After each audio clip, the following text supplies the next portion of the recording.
Assalamualaikum warahmatullahi wabarakatuh. Bagaimana kabar teman-teman semuanya? Semoga teman-teman selalu dalam keadaan sehat dan tetap semangat. Baik teman-teman level 9, pada materi kali ini kita akan membahas mengenai perubahan sosial, budaya, dan globalisasi.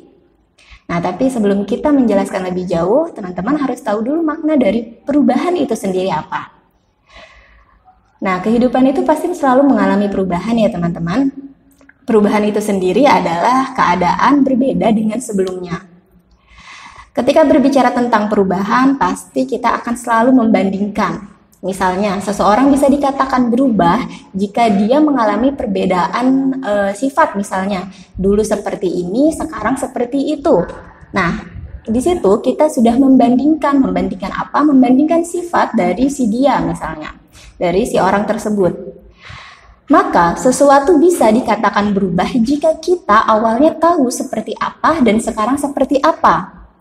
Nah, jadi ada proses di dalamnya. Teman-teman tidak bisa berkata sesuatu itu berubah jika teman-teman baru menemuinya. Misalnya, teman-teman bertemu seseorang, kemudian teman-teman langsung bilang, kamu kok berubah? Nah, itu tidak bisa. Karena harus ada proses di mana teman-teman mengenal lebih jauh dari awal sampai akhirnya teman-teman berpikir kalau adanya perubahan dalam diri orang tersebut. Nah, perubahan itu sendiri bukan hanya kepada makhluk hidup ya teman-teman, bukan kepada manusia saja atau hewan saja atau tumbuhan saja, tapi bisa juga terhadap benda. Misalnya teman-teman membeli baju. Nah, baju teman-teman ketika baru dibeli itu bagus, kemudian rapi, jahitannya bagus, warnanya juga terang. Nah, kemudian setelah 2 tahun pasti ada perubahan, entah itu bajunya sudah semakin warnanya lusuh, atau kemudian jahitan-jahitannya sudah tidak kuat lagi. Nah, itu adalah perubahan yang terjadi pada benda. Jadi perubahan itu bisa terhadap apapun. Nah, itu adalah makna dari perubahan itu sendiri ya. Perubahan adalah perbedaan dengan sebelumnya. Kemudian sekarang kita lanjut ke perubahan sosial. Perubahan sosial adalah perbedaan yang terjadi di dalam masyarakat yang mempengaruhi beberapa sistem seperti sosial, sistem nilai, sikap maupun perilaku dari individu atau kelompok. Jadi perubahan sosial mencangkup keseluruhan itu. Kemudian yang kedua ada perubahan sosial dan budaya. Perubahan budaya.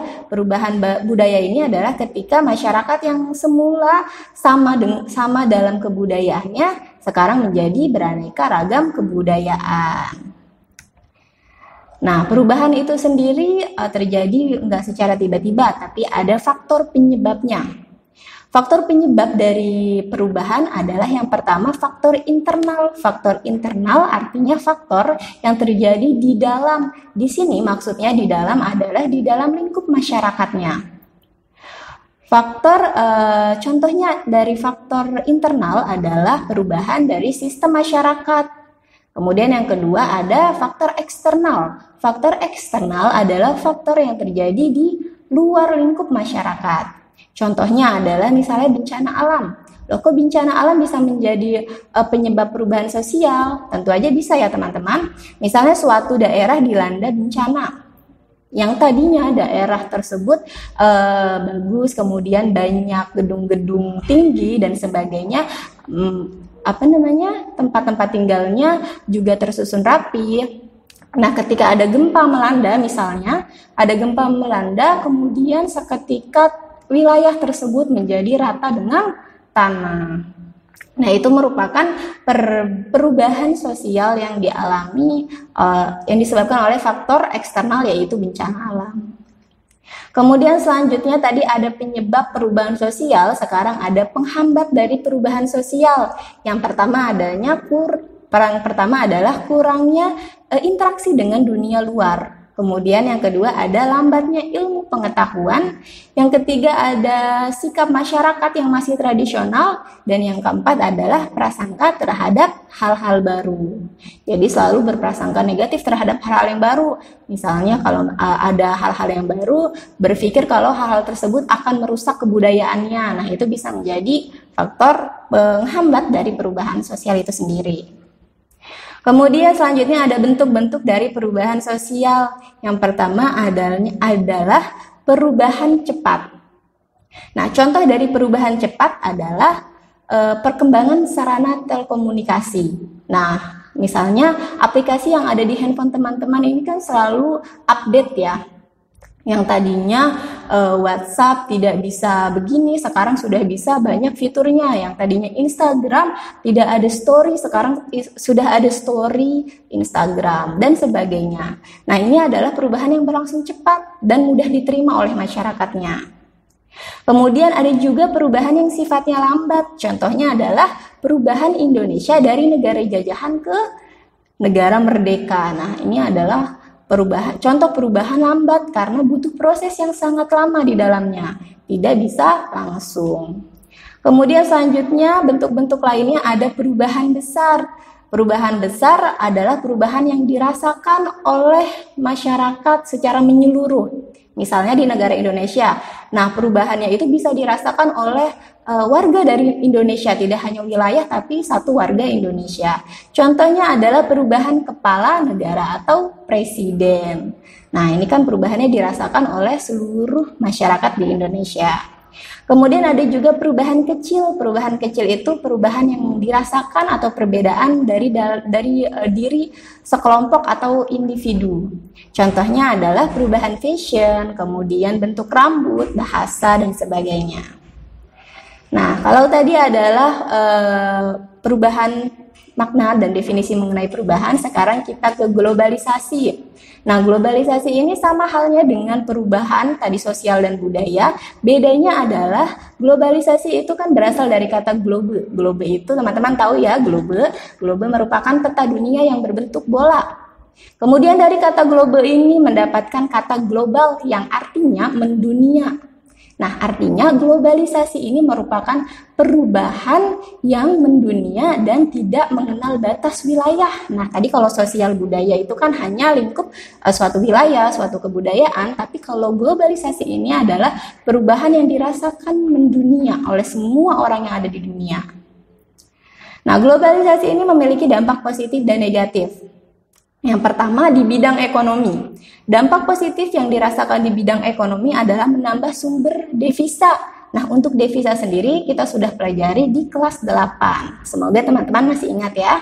Kemudian dampak negatif dari globalisasi di bidang ekonomi adalah industri kecil-kecilan akan kalah dengan industri besar, apalagi kalau yang dikelola oleh orang asing, ya.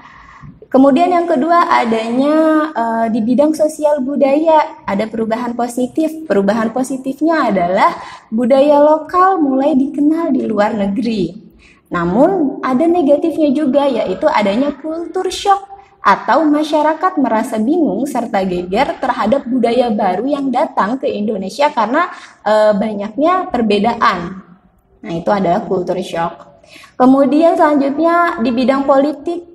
Di bidang politik, dampak positifnya adalah meningkatkan hubungan baik terhadap negara lain, sedangkan dampak negatifnya adalah konflik antar bangsa demi kepentingan politik yang pasti.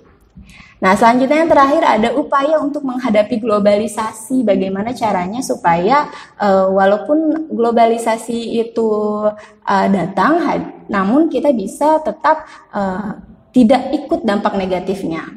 Yang pertama adalah meningkatkan SDM. SDM itu sumber daya manusia.